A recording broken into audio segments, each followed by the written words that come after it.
Welcome, friends. This is Yvonne Davis, your traveling warrior astrologer. And today I'm going to talk about some current events and how they relate to Pluto and Aquarius. So things have been happening so quickly. This video is going to be basically off the cuff because things are happening so quickly, virtually hour by hour, day by day.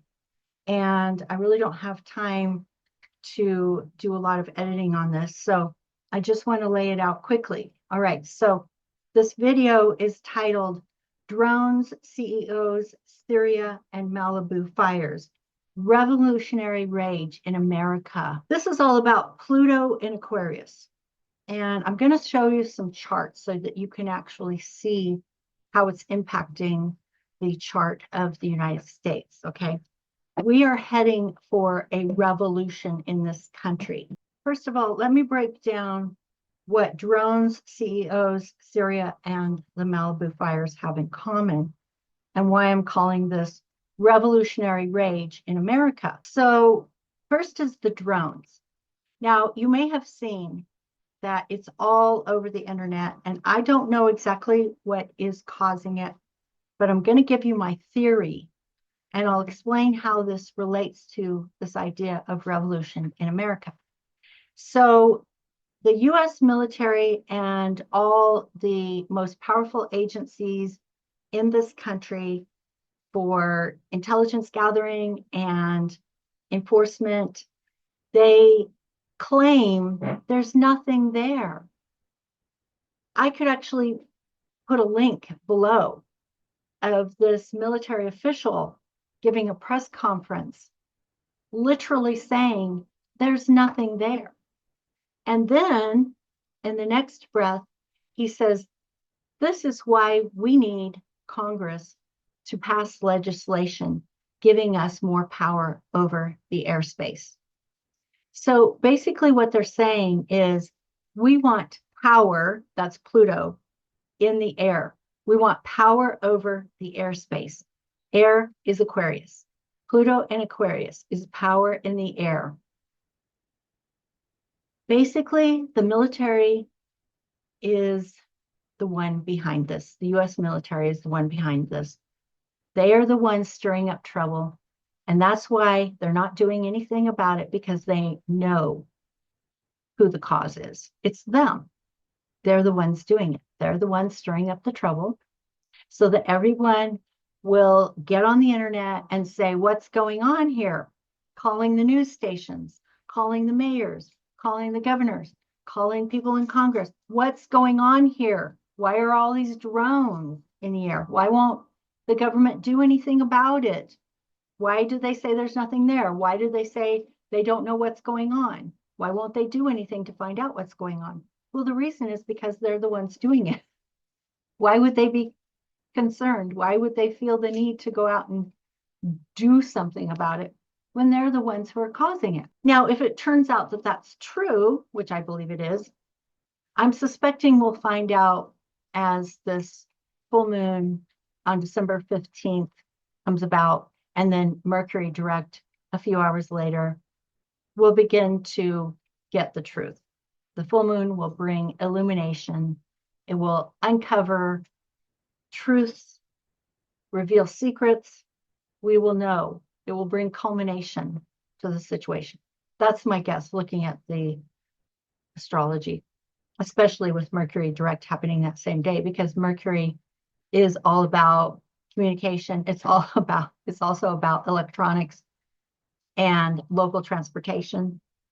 So, and Mercury is the lower octave of Uranus, which is the ruler of Aquarius. So it's really a mercurial thing, and Mercury is the trickster.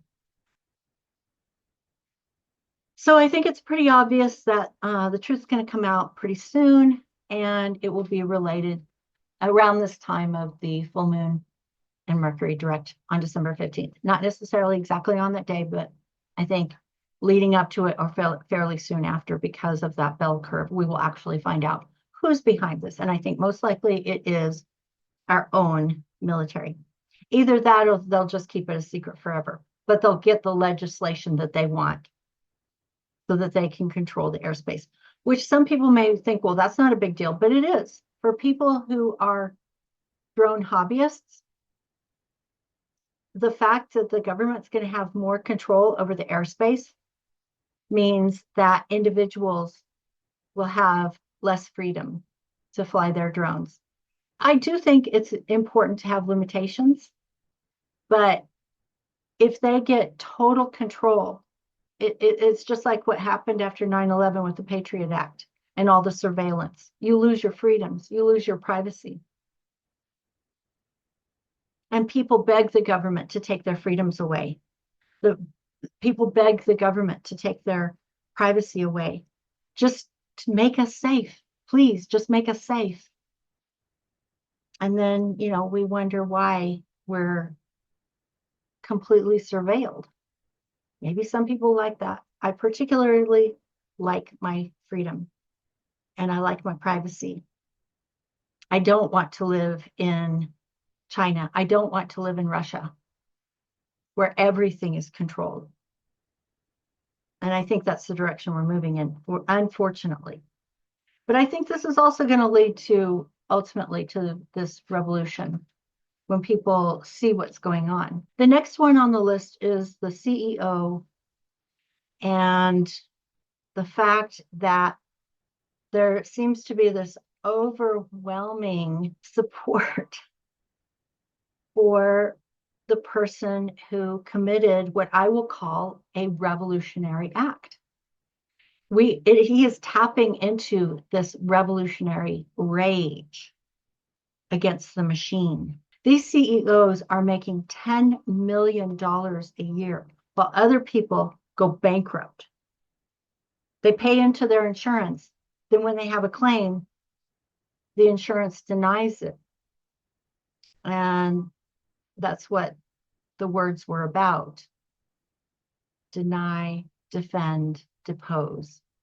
It's based on a book called Delay, Deny, Defend.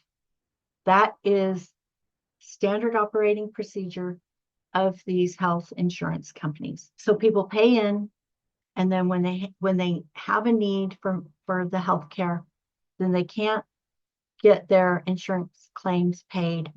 It can cause them to go bankrupt, which is very, very harsh if it causes you to lose your home and to have your wages garnished. It can be absolutely devastating. And a lot of people are angry about it. And he tapped into that revolutionary rage. And I think this isn't the last time we're going to see something like this. The next one is Syria. So Syria is another example of overturning corrupt power. The president has fled Syria. He's gone to Russia. The government of Syria collapsed, and the rebels rushed into Damascus. And we don't yet know how it's all going to turn out, but they say they want a democracy as opposed to some kind of fundamentalist, militant Islamic state. We'll see what happens, okay? But this, again, is an example of Pluto and Aquarius. The next one is the Malibu fires, and this, again, taps into the revolutionary rage in this country. We're beginning to develop a class consciousness. And people just cannot bring themselves to care. Now, maybe some people do, but there are a lot of people out there who just cannot bring themselves to care, to feel sympathy for people who own multi-million-dollar homes. Often they don't even live in those homes year-round. They make millions of dollars a year. And the rest of us can't even afford to buy a home.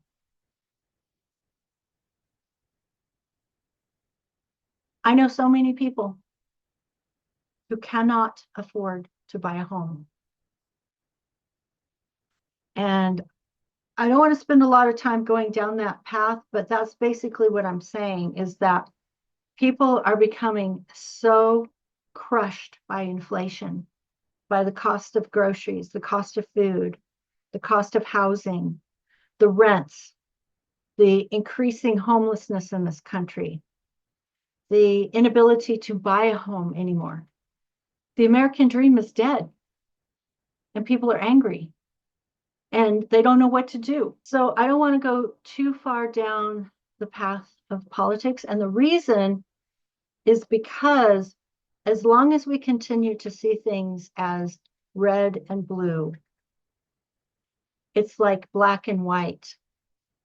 It's an ongoing tug of war that will never end, and it keeps us distracted from what's really going on.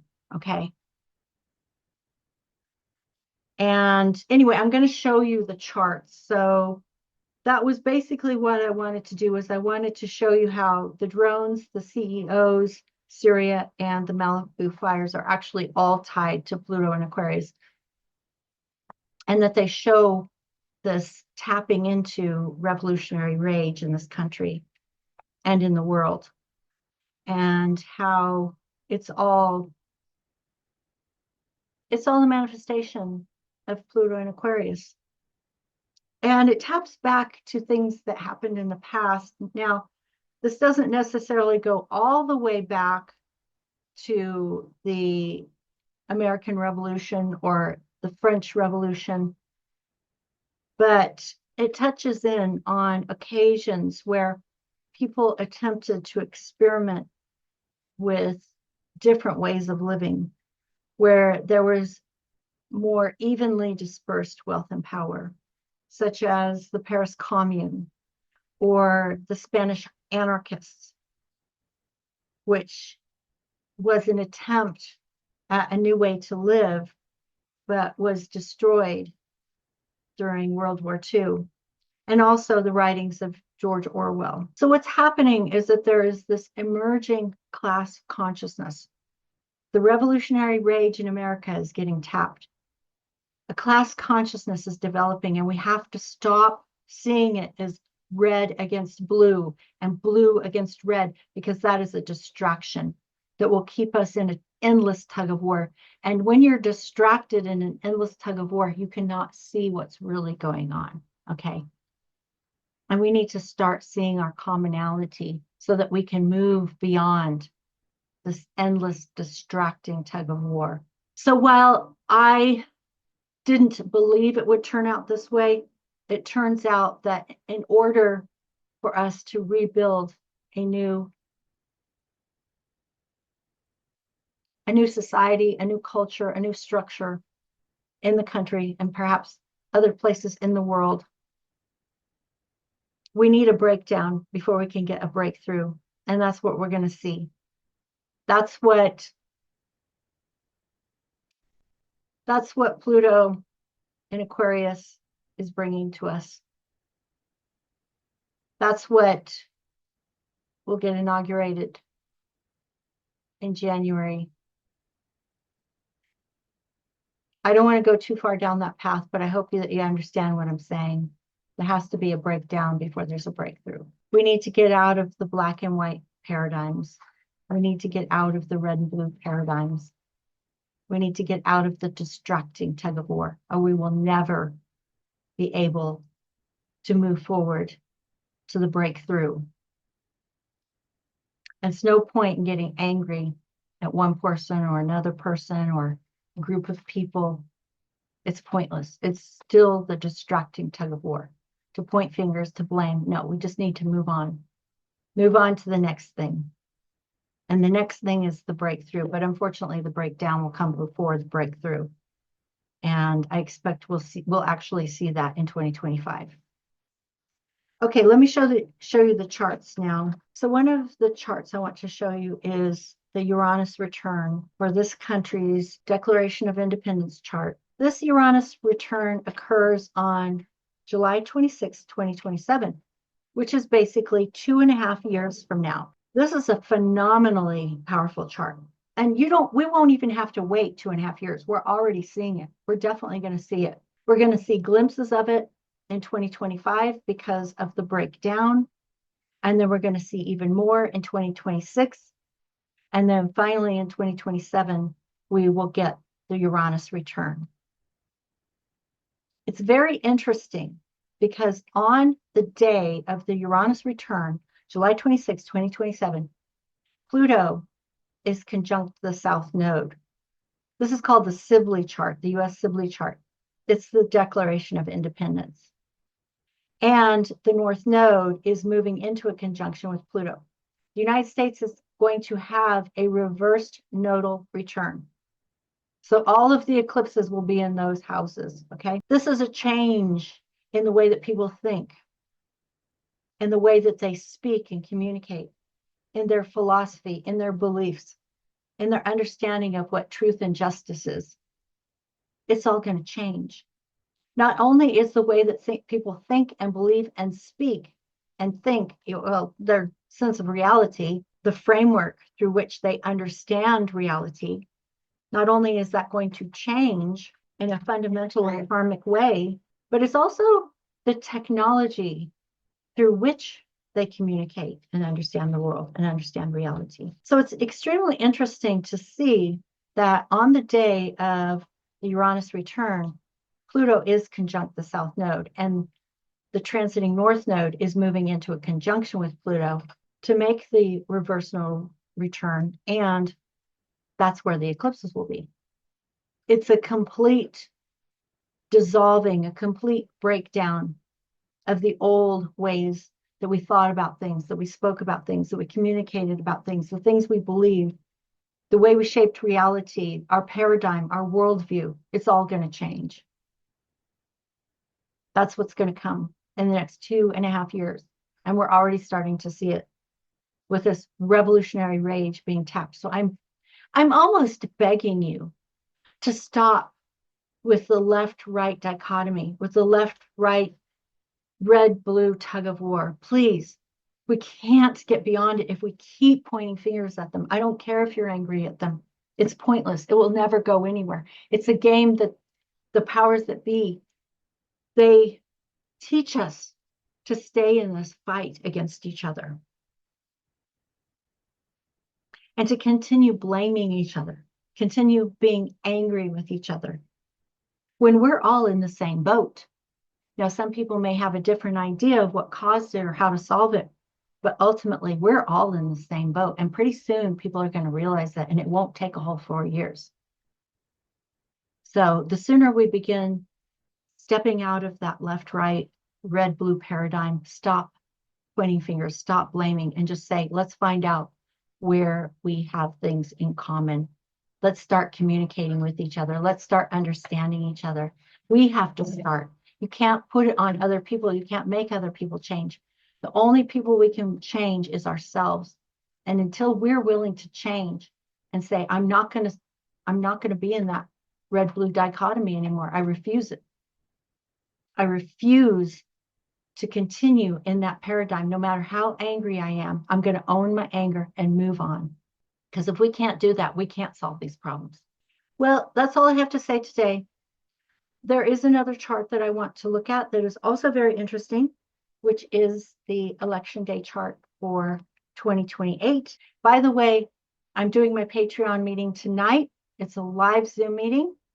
So if you're interested, come on over to Patreon and check it out. All right, talk to you later. Bye-bye.